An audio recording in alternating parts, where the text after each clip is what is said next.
Good morning. आज हम लोग पढ़ेंगे एक्सरेज के बारे में।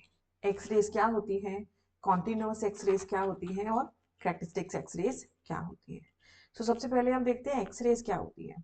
X-rays were accidentally discovered by a scientist in 1895, right. X-rays है क्या? एक्सरेज इलेक्ट्रोमैग्नेटिक रेडिएशंस होती हैं, इलेक्ट्रोमैग्नेटिक स्पेक्ट्रम में टेक्स अ पार्ट, बट उनकी वेवलेंथ बहुत ज्यादा कम होती है, राइट। तो हम कह सकते हैं एक्सरेज की वेवलेंथ जो है वो 1 एंगस्ट्रॉम से 100 एंगस्ट्रॉम के बीच में लाई करती है, राइट। और एक्सरेज के ऊपर कोई चार्ज नहीं होता, राइट। तो so we can say that X-rays are at short wavelength, high energy end of electromagnetic spectrum. अगर हम एनर्जी के बेसिस पे एक्सरेज को कैटेगराइज करें तो हम इनको दो तरह से कैटेगराइज कर सकते हैं, hard x-rays and soft x-rays. Hard x-rays कौन सी होती है? जिनकी एनर्जी हाई होती है, approximately we can say 10 kilo electron volt के अराउंड रहती है। ये सॉफ्ट एक्सरेज कौन सी होती है? जिनकी एनर्जी लो होती है, राइट। तो एनर्जी के बेसिस पे हम इनको दो तरह से कैटेगराइज कर सकते हैं। नाउ एक्सरेज प्रोड्यूस कैसे होती है? एक्सरेज प्रोड्यूस होती हैं जब कोई भी fast moving electrons, a beam of fast moving electrons किसी भी टारगेट मटेरियल जिसका एटॉमिक नंबर हाई और एटॉमिक नंबर होता है उसको टारगेट करती हैं या हिट करती हैं, तो एक्सरेज प्रोड्यूस होती हैं। क्या होता है? जब किसी भी टारगेट एलिमेंट के ऊपर इलेक्ट्रॉन्स की जो बीम होती है, फास्ट मूविंग इलेक्ट्रॉन्स की बीम होती है, वो हिट करती है, स्ट्राइक करती है, तो क्या होता है यहाँ पे फोटोन्स और we can say energy produce होती है। एक पर्टिकुलर वेवलेंथ की रेंज में एनर्जी प्रोड्यूस होती है। ये फोटोन्स कौन है? ये these are the photons of x-rays. These are the photons of x-rays, right.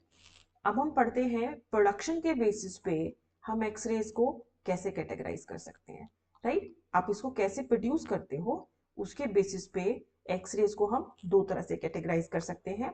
First is characteristic X-rays, इसे बोलते हैं कैरेक्टरिस्टिक एक्सरेज। सेकंड है कॉन्टिन्यूअस एक्सरेज। दो तरह से कैटेगराइज कर सकते हैं, characteristic x-rays and continuous x-rays. तो चलो हम बात करते हैं सबसे पहले कैरेक्टरिस्टिक एक्सरेज कौन सी होती है और कैसे प्रोड्यूस होती हैं। इनका नाम कैरेक्टरिस्टिक एक्सरेज ही क्यों रखा गया? क्या होगा जब आपके पास, हम एक एटम कंसिडर करते हैं, लेट्स से इलेक्ट्रॉन्स की, फास्ट मूविंग इलेक्ट्रॉन्स की बीम जो है एक एटम के ऊपर टारगेट होती है। तो लेट्स से ये हमारा न्यूक्लियस है, इसके अराउंड हमारे पास अलग अलग शेल्स हैं जिसमें नंबर ऑफ इलेक्ट्रॉन्स प्रेजेंट है। हम इमेजिन कर लेते हैं ये के शेल है, ये एल शेल है और ये एम शेल है। तो लेट्स से हमारे पास यहाँ पे एक इलेक्ट्रॉन प्रेजेंट है एट शेल के। तो क्या होगा, जो fast moving beam of electrons होगी, fast moving beam of electrons होगी, वो हिट करेगी इस इलेक्ट्रॉन को और इस इलेक्ट्रॉन को नॉकआउट कर देगी, राइट। अब ये इलेक्ट्रॉन क्या होगा? नॉकआउट हो गया। जब ये इलेक्ट्रॉन नॉकआउट हो जाएगा तो यहाँ पे हमारे पास क्या बचेगी? एक vacancy, right, an empty space, जहां इन एक्चुअल इलेक्ट्रॉन होना चाहिए था बट इलेक्ट्रॉन नहीं है। सो इसे वैकेंसी बोलते हैं। तो हमारे पास यहाँ पे एक वैकेंसी आ जाएगी। अब ये वैकेंसी क्या करेगी? ये वैकेंसी अट्रैक्ट करेगी कोई भी इलेक्ट्रॉन फर्दर हायर शेल से जंप करके इसको फिल अप करे। लेट्स से हमारे पास यहाँ पे एक और शेल्स, क्योंकि ये एल शेल है, एम शेल है, इसमें नंबर ऑफ इलेक्ट्रॉन्स प्रेजेंट होंगे, के शेल में, एल शेल में, एफ शेल में। तो हम सपोज करते हैं एल शेल से ये इलेक्ट्रॉन क्या करता है? ये जंप करता है और इस वैकेंसी को फिल अप कर देता है। तो क्या हुआ? एल शेल से इलेक्ट्रॉन ने के शेल की वैकेंसी को फिल अप कर दिया, राइट। तो अब जब एल शेल से इलेक्ट्रॉन, इलेक्ट्रॉन एल से भी आ सकता है, इलेक्ट्रॉन एम शेल से भी जंप कर सकता है, तो हायर ऑर्डर शेल से जंप करेगा। यहाँ पे प्लीज नोट डाउन, जो एनर्जी के शेल की है वो एल शेल से कम है और एल की एनर्जी जो है वो एम शेल से कम है। सो इट मीन्स एक हाई एनर्जी का इलेक्ट्रॉन ई एल शेल से जंप करके के शेल में की वैकेंसी को फिल कर रहा है। तो यहाँ पे जैसे ही वैकेंसी फिल होगी तो ये इलेक्ट्रॉन क्या करेगा? एल शेल का, ये अपने पास ई के अमाउंट की एनर्जी अपने पास रखेगा और जितनी भी एक्स्ट्रा अमाउंट ऑफ एनर्जी है उसको रिलीज कर देगा in the form of photons.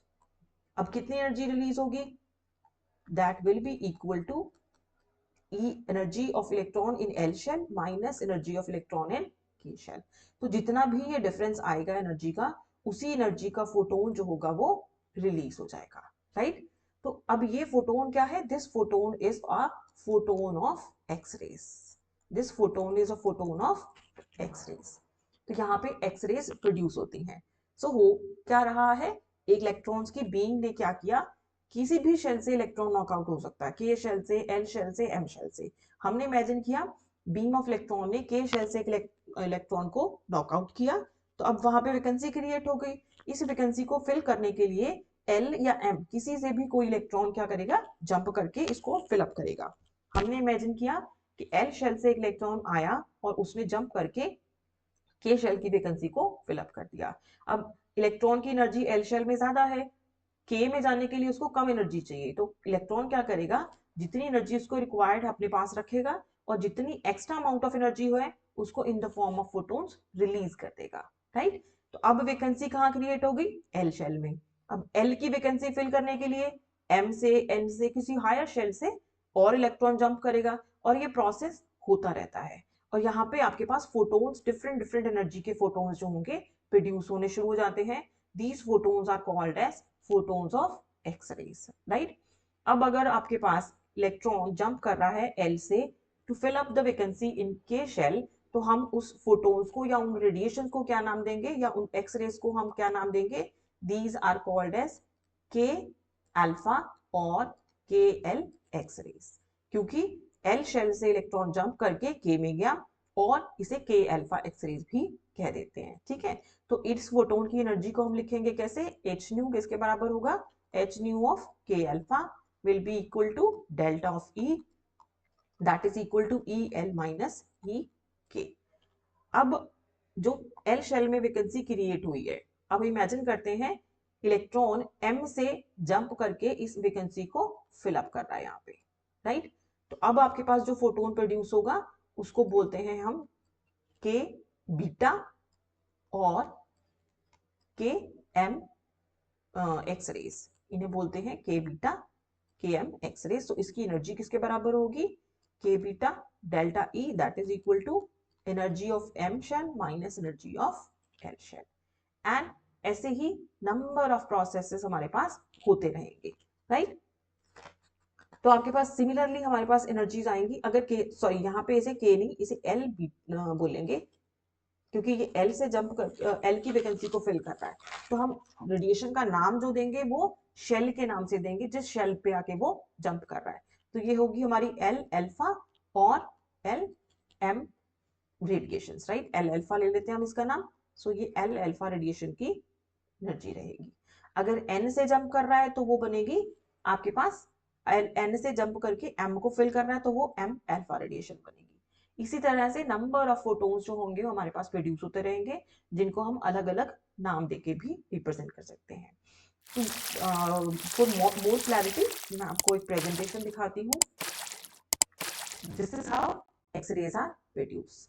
Electron beam क्या करती है, शेल को में से इलेक्ट्रॉन को नॉकआउट कर देती है और हायर शेल से इलेक्ट्रॉन आके उसको फिल अप कर देता है। ये देखिए, अगर आपके पास वैकेंसी के शेल में क्रिएट हुई है, वैकेंसी के शेल में है और एल से इलेक्ट्रॉन जंप करके के में आ रहा है, तो वी विल हैव के अल्फा रेडिएशंस। अगर आपके पास एम से के में जंप कर रहा है तो के बीटा होगा, राइट, एंड सो ऑन। अगर एल से जंप कर रहा है तो के गामा होगा। अब अगर वैकेंसी एल शेल में है, एम से इलेक्ट्रॉन जंप करके वैकेंसी को फिल अप कर रहा है एल शेल में, तो रेडिएशन का नाम होगा एल अल्फा। एन से जंप करके फिल कर रहा है तो एल बीटा। तो जो ये के एल नाम कैसे होंगे, जिस भी शेल की वैकेंसी फिल हो रही है उसी के से नाम आएगा, राइट। तो आप लोग जब एग्जाम में इसको लिखोगे, आप इसको दोनों डायग्राम, ये डायग्राम भी आपने बनाना है और आपने सम अप करने के लिए ये डायग्राम भी बनाना है। अब हमारे पास क्वेश्चन है कि इनको एक्सरेज को कैरेक्टरिस्टिक एक्सरेज ही क्यों कहते हैं। अब जो भी फोटोन प्रोड्यूस होता है उसकी एनर्जी या वेवलेंथ या फ्रीक्वेंसी, कैसे भी आप नाम टर्म कर सकते हैं, एनर्जी किसके ऊपर डिपेंड करती है, एनर्जी डिपेंड करती है ये दो लेवल्स के बीच में कितना एनर्जी गैप है। अब ये एनर्जी गैप कौन डिसाइड करेगा, ये एनर्जी गैप डिसाइड करेगा आपका atomic number of the material. अगर आपने मटेरियल चेंज कर दिया, एटॉमिक नंबर चेंज हो जाएगा, एटॉमिक नंबर चेंज होगा तो ये एनर्जी डिफरेंस जो होगा वो चेंज होगा, और आपकी एक्सरेज की एनर्जी भी चेंज होएगी। सो इट मीन्स जो भी एक्सरेज प्रोड्यूस हो रही हैं वो किसके ऊपर डिपेंड कर रही हैं? Characteristics of the material, that is atomic number. इसीलिए इन एक्सरेज को हम कैरेक्टरिस्टिक एक्सरेज कहते हैं, क्योंकि इनकी एनर्जी जो है, these are the characteristics of the target element, तो इन्हें कैरेक्टरिस्टिक एक्सरेज कहा जाता है। ठीक है बच्चों, अब हम बात करते हैं कॉन्टिन्यूअस एक्सरेज टाइप 2।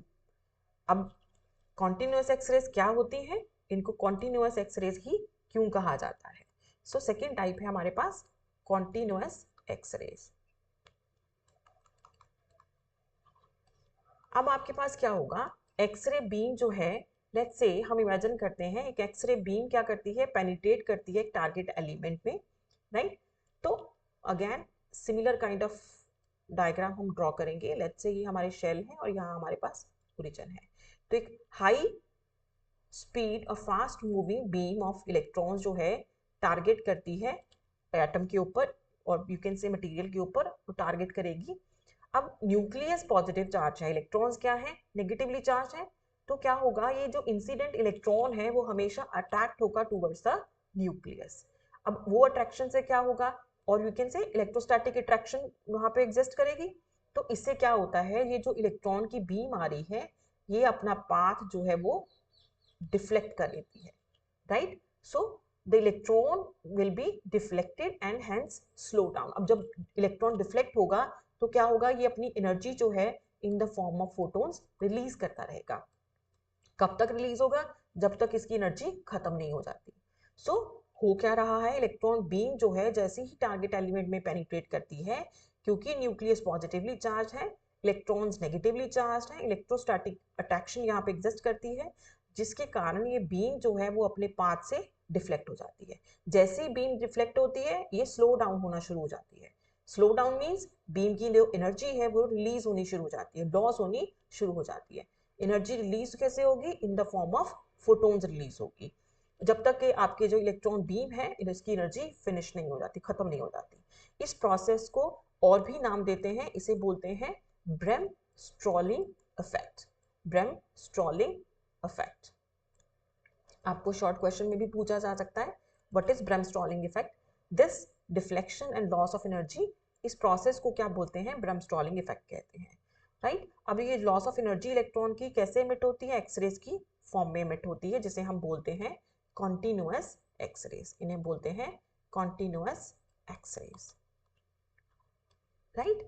अब इसकी एनर्जी किसके ऊपर डिपेंड करेगी, कॉन्टिन्यूअस एक्सरेज की एनर्जी किसके ऊपर डिपेंड करती है? डेफिनेटली एनर्जी डिपेंड करती है आपकी इनकमिंग बीम की काइनेटिक एनर्जी और आउटगोइंग बीम की काइनेटिक एनर्जी, क्योंकि हो क्या रहा है यहाँ पे, एनर्जी लॉस हो रही है, राइट? सो हम क्या लिखेंगे इसको, initial kinetic energy of beam minus final kinetic energy of beam, और initial kinetic energy of beam and final kinetic energy of the beam, इससे हम इसे नाम दे देंगे, ठीक है नी? सो एक्सरेज यहाँ पे हाईएस्ट फ्रीक्वेंसी का कब आएगा? आपका जो फोटोन है एक्सरे का, इसकी एनर्जी मैक्सिमम कब होएगी? जब आपकी फाइनल एनर्जी जो है कंप्लीटली फिनिश हो जाएगी, इलेक्ट्रॉन जो है कंप्लीटली रुक जाएगा, लॉस हो जाएगी। सो मैक्सिमम एनर्जी कितनी होगी आपके पास, इनिशियल काइनेटिक एनर्जी के बराबर होगी। मींस आपकी जो इनकमिंग बीम है वो उसने कंप्लीटली अपनी एनर्जी जो है, इलेक्ट्रॉन्स ने कंप्लीटली अपनी एनर्जी लूज कर दी है एंड इट कंप्लीटली स्टॉप्ड, और we can say final photons की वेलोसिटी जो आउटगोइंग बीम की वेलोसिटी रहेगी, ड्रिफ्ट वेलोसिटी, वो जीरो हो जाए। सो इंसिडेंट इलेक्ट्रॉन की एनर्जी किसके ऊपर डिपेंड करती है, काइनेटिक एनर्जी के ऊपर डिपेंड करती है। मैक्सिमम एनर्जी ऑफ का फोटोन कब रिलीज होगा एक्सरेज का, जब आपके पास इनिशियल एनर्जी के बराबर एनर्जी जो का फोटोन एमिट होगा। वो कब एमिट होगा, जब आपके पास फाइनल बीम जो है कंप्लीटली अपनी एनर्जी को लूज करके रुक गई है, ठीक है जी? अब इसे कॉन्टिन्यूअस क्यों बोलते हैं, क्योंकि जो फोटोन्स है एक्सरेज के वो कॉन्टिन्यूअसली एमिट होते हैं, इलेक्ट्रॉन की बीम जो है अपनी एनर्जी यहाँ पे कॉन्टिन्यूअसली लूज करती है, तो दैट्स व्हाई इस तीन एक्सरेज का नाम जो है कॉन्टिन्यूअस एक्सरेज भी पड़ा है। मैं आपको एक प्रेजेंटेशन के थ्रू प्रोसेस की एक एनिमेशन भी दिखा देती हूँ। सो इन एनिमेशन में क्या है, इसमें आप देख सकते हो एक हाई एनर्जी बीम जो है इलेक्ट्रॉन आ रहा है, जैसे ही वो टारगेट एलिमेंट में पेनिट्रेट किया, न्यूक्लियस के कारण फोर्स ऑफ अट्रैक्शन के कारण क्या होगा, ये अपनी पाथ से डिफ्लेक्ट हो जाता है। जैसे ही ये अपने पाथ से डिफ्लेक्ट होता है, अपनी एनर्जी को लूज करना शुरू हो जाता है, ऑटोमेटिकली स्लो डाउन होना शुरू हो जाता है। जैसे ही वो स्लो डाउन होगा, डेफिनेटली एनर्जी लॉस हो रही है। अब ये एनर्जी लॉस जो हो रही है वो कैसे एमिट होगी, इन the form of photons, x ray photon emit होती है। और जो भी फोटोन की एनर्जी है किसके ऊपर डिपेंड करेगी, kinetic energy of incident electron minus kinetic energy of final electron. So ये है हमारी कॉन्टिन्यूअस एक्सरेज। अब इनकी प्रॉपर्टीज एक्सरेज की क्या है, एक्सरेज फोटोग्राफिक प्लेट को अफेक्ट करती हैं, फ्लोरोसेंस इफेक्ट प्रोड्यूस करती हैं। X rays definitely their electromagnetic nature, जैसे हमने पहले बोला, इनकी वेवलेंथ शॉर्ट रहती है, बिटवीन 1 to 100 एंगस्ट्रॉम लाई करती है। और एक्सरेज हाईली पेनिट्रेटिंग होती हैं, चार्जलेस होती हैं, and they travel with the velocity equals to the velocity of light in vacuum. और they also exhibit the phenomena of interference and diffraction. तो आपको एक्सरेज में क्वेश्चन पूछा जा सकता है, what are continuous and characteristic X-rays. तो आप इसमें इनकी एडवांटेजेस और इनकी आप प्रॉपर्टीज यू कैन से और एप्लीकेशंस भी लिख सकते हैं। अगर हम एप्लीकेशन देखें तो एक्सरेज की वाइड एप्लीकेशंस हैं, मेडिकल फील्ड में यूज होती हैं। एक्सरेज इलेक्ट्रोमैग्नेटिक इंस्पेक्शन में, इलेक्ट्रॉनिक इंस्पेक्शन में, फूड सिक्योरिटी में यूज होती हैं, हैवी इंडस्ट्रीज में, मटेरियल एनालिसिस, अगर आपने किसी मटेरियल की कैरेक्टराइजेशन करनी है तो हम एक्सरे करवाते हैं, एक्सरे डाइफेक्शन में यूज होती है। So there are wide applications of X rays. आपके कोई डाउट होंगे प्लीज कमेंट सेक्शन में मुझे जरूर बताना। Thank you.